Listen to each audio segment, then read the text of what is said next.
update ng bayan. Maasahan anumang panahon. Narito na ang pinakahuling update sa magiging lagay ng ating panahon sa araw na ito at sa mga susunod pang mga araw. Sa kasalukuyan ay wala ng epekto ang ridge ng high pressure area na matagal na nakaapekto sa hilaga at gitnang bahagi ng Luzon.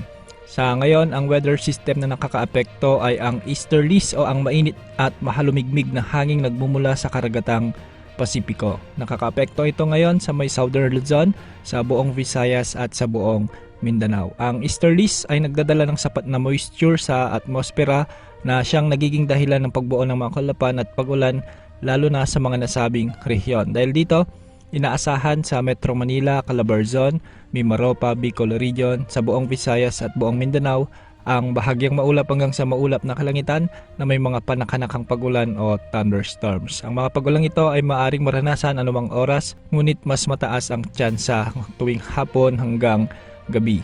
Bagamat kadalasang panandalian lamang ang mga pag-ulang ito, dulot ng easterlies, hindi ito dapat ipagsawalang bahala sapagkat may posibilidad na maging malakas ang buhos ng ulan sa ibang lugar.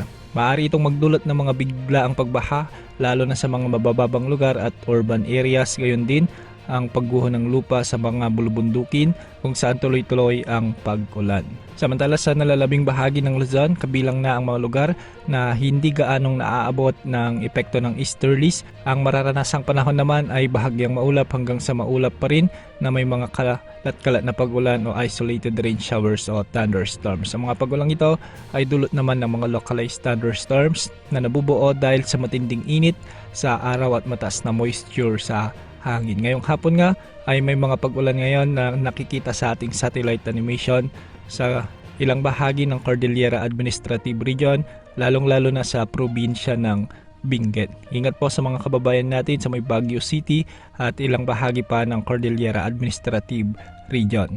Karaniwang nagaganap ang mga localized thunderstorms tuwing hapon hanggang gabi at maaari itong magdala ng malalakas na buhos ng ulan, pagkulog at pagkidlat at pabugso-bugsong hangin. Sa ilang pagkakataon, ang mga thunderstorm na ito ay posibleng maging severe at magdulot ng biglang pagbaha at landslides. Dahil sa impluwensya ng easterlies at ng umiiral na mainit na panahon, inaasahan ang malinsang kondisyon sa buong bansa, lalo na sa oras ng tanghali. Kaya patuloy nating pinapayuhan ang publiko na minom ng sapat na tubig at iwasan ang matagal na pagkabilad sa araw upang maiwasan ang heat-related illnesses. Sa ngayon, wala tayong minomonitor na bagyo o low pressure area sa loob o labas ng ating Philippine Area of Responsibility at batay sa kasalukuyang pagsusuri ng mga weather models, wala ring inaasahang LPA o bagyo na posibleng pumasok o makaapekto sa bansa sa mga susunod na araw.